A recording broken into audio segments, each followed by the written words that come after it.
Okay, perfect. Would you mind telling them too? The two are speaking with me. Okay. These two. You can just, they'll see you back. I'll film you. You just tell them.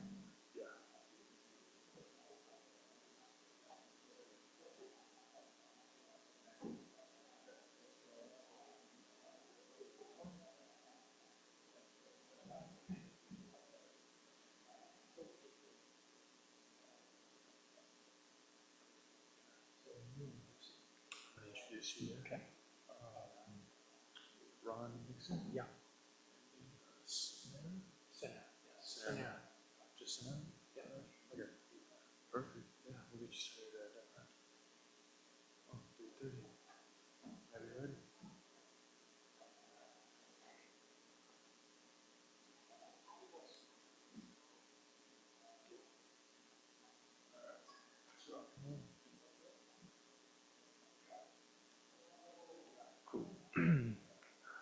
Good afternoon, everybody. Now presenting Ron Nixon with Sanara. Thank you. Let me ask a quick question. How many in this room do not know Sanara? Okay, good. Thank you. We have a lot of friendly faces in here of people that we've known for a long time that have been supporters of ours. So I just wanted to see how many new faces were here. So we appreciate your time and coming up to listen to us. And so let me introduce two of my teammates. So we have Seth Yan, who is President of Commercial, and Elizabeth Taylor, who is our Chief Financial Officer. Both of them will also be talking about Sanara today and giving some details around their specific areas. So with that, let me get started. So on the right side, what you see there is just Sanara at a glance to give you just, this was as of, I think, last Thursday. So that's just at a snapshot, but then everything on the left, as you see, that's showing our key attributes. So the commercial scale has continued to go. We've been 30% per year growth for a long period of time. Strong growth and operating leverage on the company. As you can see that by now that we segment report, you can start to see that the surgical side is showing growth and opportunity with that leverage. So the leverage is coming from a couple of different areas. One, it's coming from the fact that we got more products to be able to continue to grow, but it's also coming just from the leverage of how Seth has restructured and continued to optimize what we do on the sales side so that we get more efficiency in every sale that we do.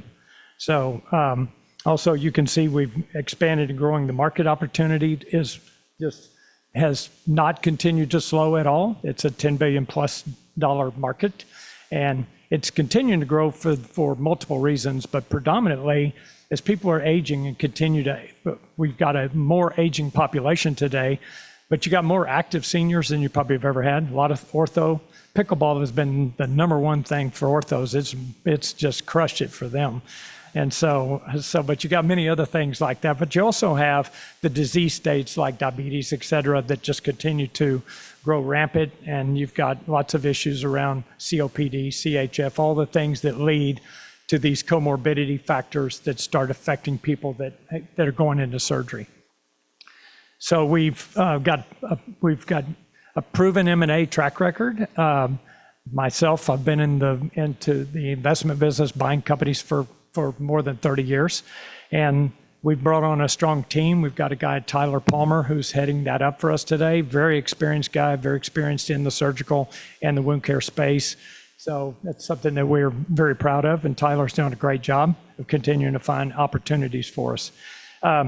We continue to advance our R&D, and that is centered around our core products like CellerateRX, BIASURGE, and maybe some other derivatives of that. So we announced last year that we had filed 11 patents, as you may recall. And so now we're converting a lot of those patents, and a lot of those are around our core products so that we can get more protection, but potentially even hopefully someday have more claims against what we do for our surgeons in the field.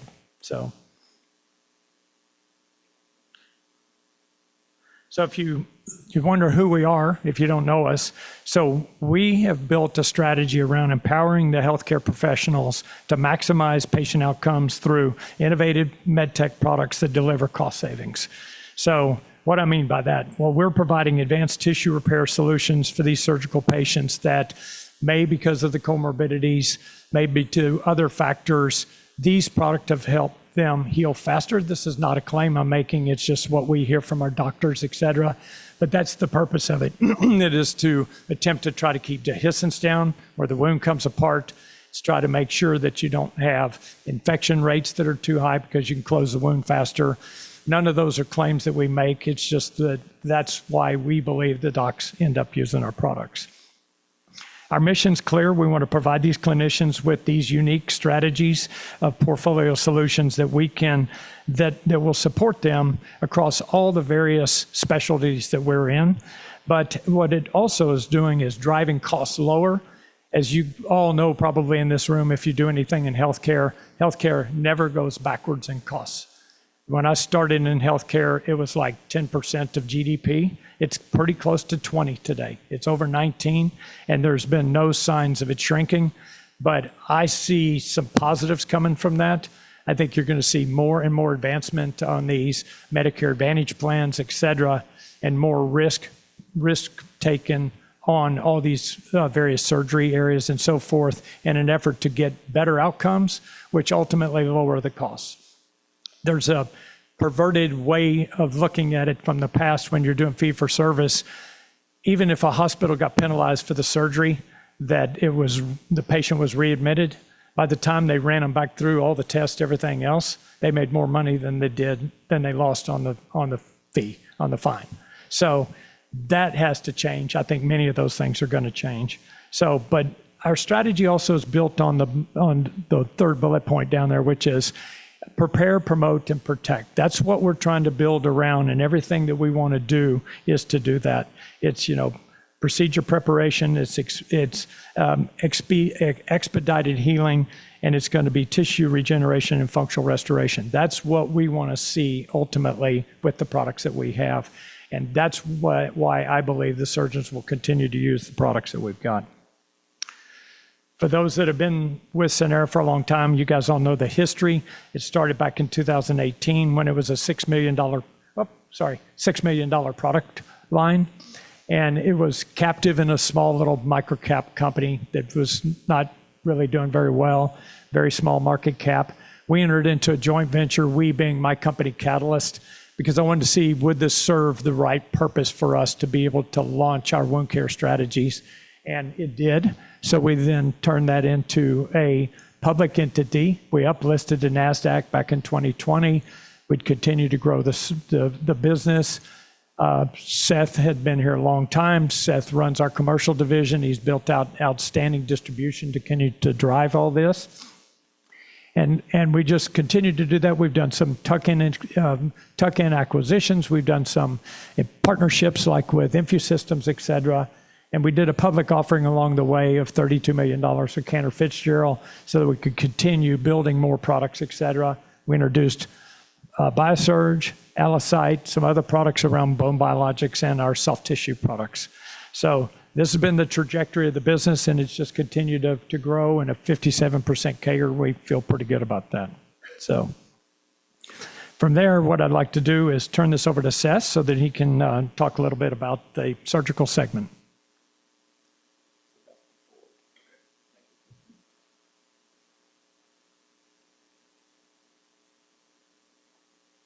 Thank you, Ron.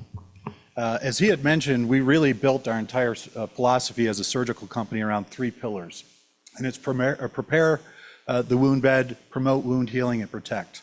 And when you think about that as the product offering that you see in front of you now, it's really positioned with all of those things in mind. Think about 2 things: soft tissue repair, right? And those are the first 5 products from left to right. And then the last products are bone repair. And that's really the anchor to our business and what drove us in 2024. Had a chance to talk to some folks earlier. BIASURGE was a really significant launch for us in 2024. Had a soft launch of it in 2023. It's an internal product for us that was developed by our R&D team. And it performed very, very well in 2024. In addition to that, we saw a big spike as well, and you'd probably note that as well, as a result of the saline shortage, and we saw that rise coming in the fourth quarter as well. So these are the lineup of products that we carry as of today and through 2024. Our performance overall, really happy with our performance at nearly $87 million in revenue. Almost 4,000 hospitals that we have access into, meaning that there's some form of contract that we have the rights to come in and hopefully sell our products in those facilities. We sold in more than about 1,300 facilities in 2024 combined, and then had 350 distributors. And so if you look at all of those stats, they're growing very steadily in that 30% range. And again, key drivers for how our business has performed surgically in 2024. If you look at the differentiators, Ron had talked about some of the things that we believe we can continue to leverage, and a lot of those sit there in front of you. Really happy with the team that we've built internally as well, which is our W2 sales force, which is across the entire US. And then they partner up with those 350 distributors, which are mainly in that metal space that are covering that room to make sure that products are there for the surgeon's needs as well. So we know we've got multiple selling opportunities per case. It's not one product that can be just used in a single procedure. Oftentimes there's one, there's two, sometimes more as well, depending on the procedure. And then also, obviously, very significant green space in that hospital opportunity as well. So we know that we've accessed into 1,300 facilities in 2024, have the opportunity upwards of 4,000, and then there's more than 10,000 facilities across the United States as well. Our quarterly sales continue to climb. Elizabeth will touch on this as well, but we had our 13th consecutive record quarter in 2024, closing the year. Really proud of that as well. Just to touch on this, we believe significantly in research that needs to go into the products that go into the field as well. These are all things that we'd be happy to discuss in greater detail, or even with our clinical team, probably more appropriate. But we're going to continue to put resources against that to make sure that all of that is consistent out into the marketplace as well. So driving growth into the future and future opportunities, how do we do that? It's continued to expand into additional specialties. Right now, that ortho spine space is really solid for us nationally. Continue to access deeper into those 1,300 facilities. How do we get to more surgeons and more users? That's a big driver for us as well. A big GPO contract was signed in 2024. That gives us now access into more than 1,000 facilities as well. And then expand our footprint inside of those hospitals as well. What can we do there? As Cellerate's been our early and anchor product, you can imagine that a lot of those contracts exist around Cellerate as well. BIASURGE continues to get added to those contracts and makes that product available inside of the hospital too. Expanding into new specialties, like I said, that core space of ortho and spine has really been our sweet spot, and we'll continue to gain access into general, trauma, plastic, vascular, to continue to expand our users. And then lastly, Ron had mentioned this as well, but that surgical M&A opportunity with Tyler being on board now within the last calendar year or so, we'll continue to seek those right opportunities that are fit for the physician, for our distributor partners, and for us as a business in that three categories that I mentioned in Premier, Promote, and Protect. I'll turn it back to Ron.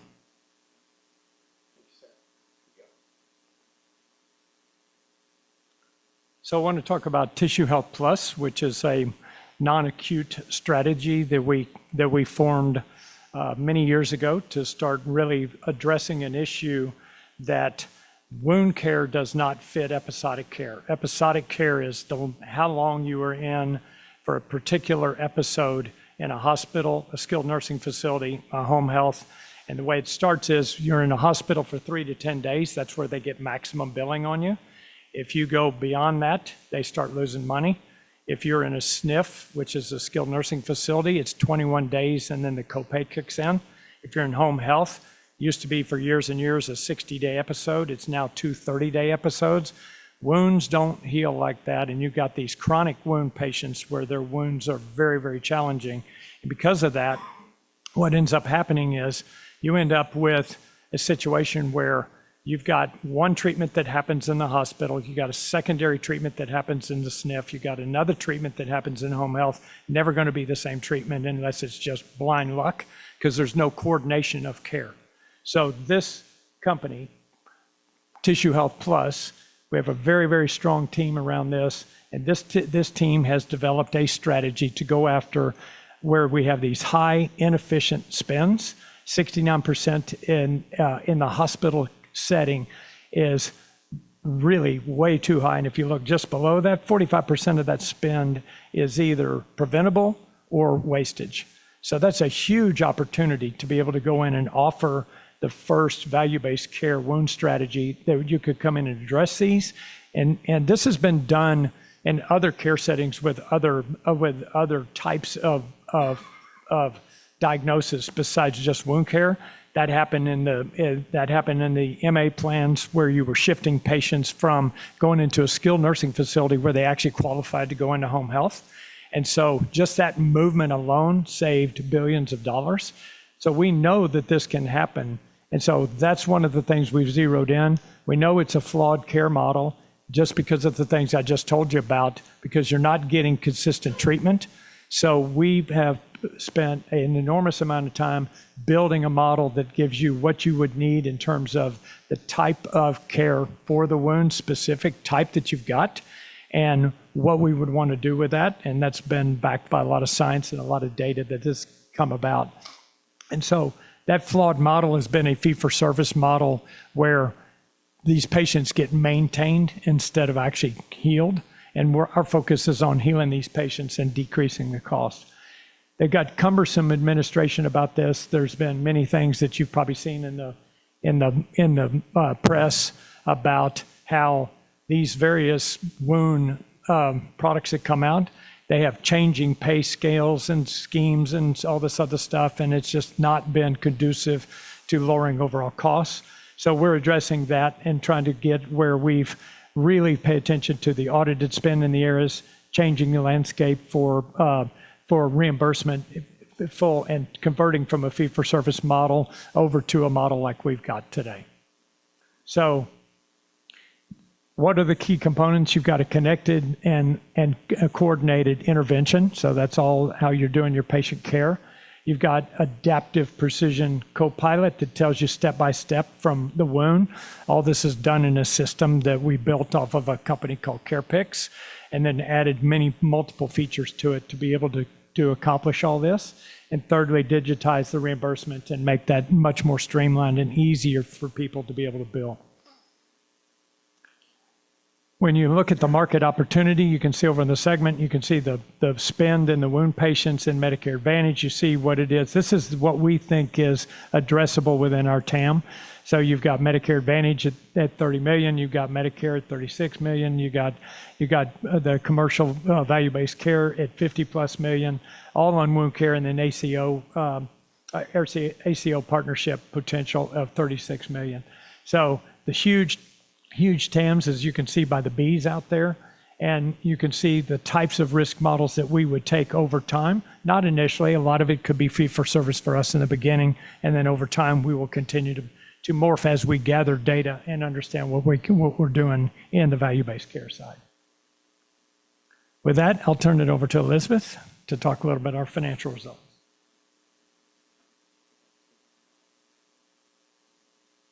Thanks, Ron.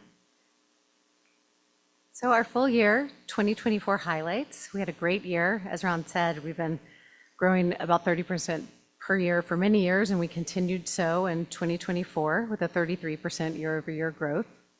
And our consolidated 2024 adjusted EBITDA of $2.7 million. Significant profitability improvements are in our surgical segment, which improved 73% year-over-year. We were break even in terms of net cash used in operating activities, and we had $15.9 million of cash on the balance sheet as of year end. And also in 2024, we had 2 exclusive distribution agreements that included minority investments for 2 new innovative products, Chemo Mouthpiece and OSTIC. And if you want to know more about that, we can talk about that in the question and answer. And we made progress with our patent portfolio, submitting 11 provisional patent applications in 2024, which will cover innovations in our proprietary antimicrobial and hydrolyzed collagen technologies. For the fourth quarter, again, we had a record quarter, our 13th consecutive record net quarter in revenue, and we saw, again, great EBITDA. It was the highest net revenue quarter in the company's history, which we were very excited about, and our gross profit increased 51% year over year for the quarter. Also, one thing we're working on is pursuing like-minded partners to invest in the Tissue Health Plus business. And the Tissue Health Plus business will launch its first pilot in the second quarter of this year. So that was another big announcement for our fourth quarter. And I have an appendix that has a lot more numbers in it for everyone who wants to review it, but we might want to open it up for question and answers at this point.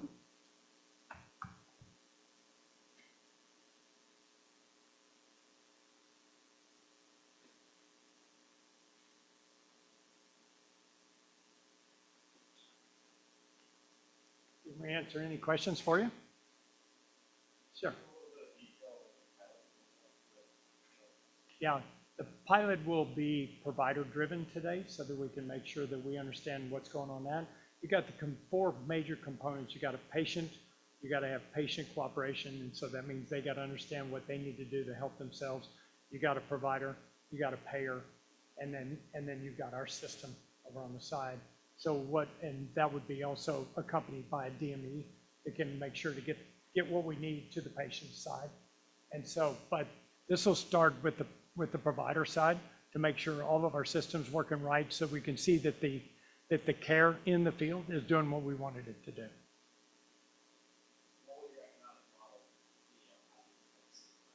Yeah, we've got a model laid out, but what I wanted to do is wait till after the pilot, and then we'll give you more details on that.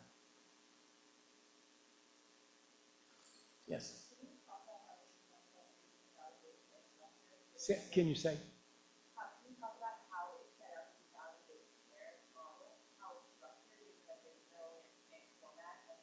Yeah.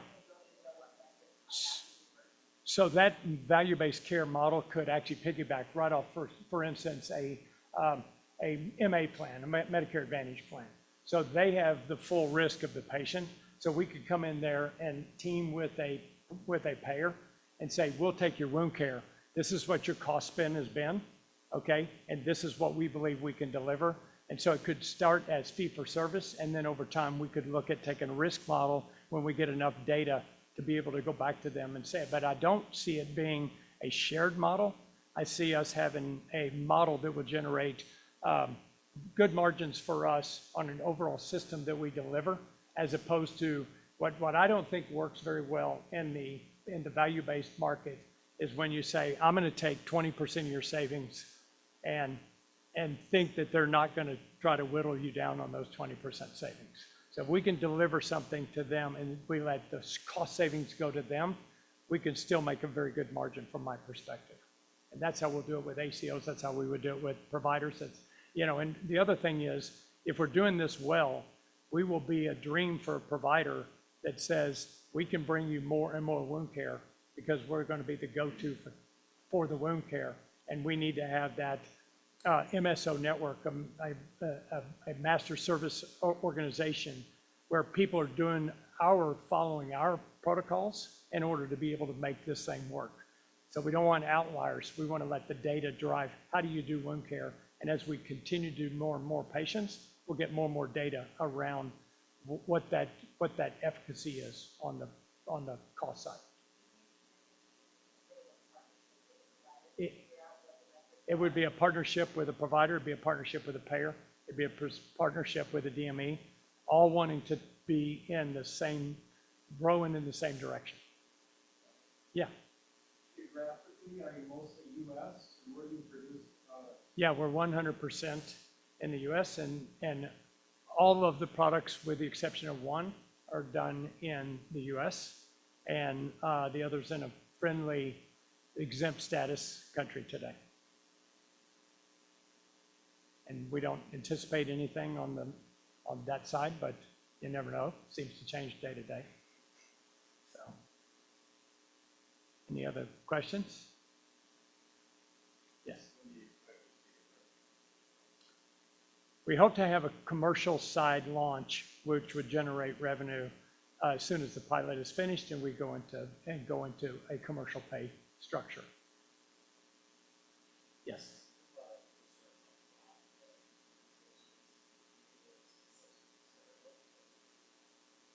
No, no.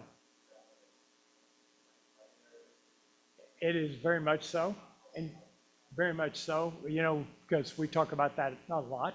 And the reality is this, we have a system that collects data. So if we see fraudulent billings in the data, we have a duty and obligation to report that. So I would say we're going to be, people that probably aren't following the rules probably aren't going to want to be a partner with us. So, and you've seen all the stuff with the LCD getting pushed another year out. This is for skin substitutes, and that's been very challenging from the standpoint of getting costs down and getting the right kind of efficacy. Yes. I don't think it's going to last that long. I would say, I'd be guessing, but I'm going to guess 90 days to 120. But it will continue. It won't be just, but that's what will give us enough time to understand. Yeah. Yes. Yeah. Yes. Yes.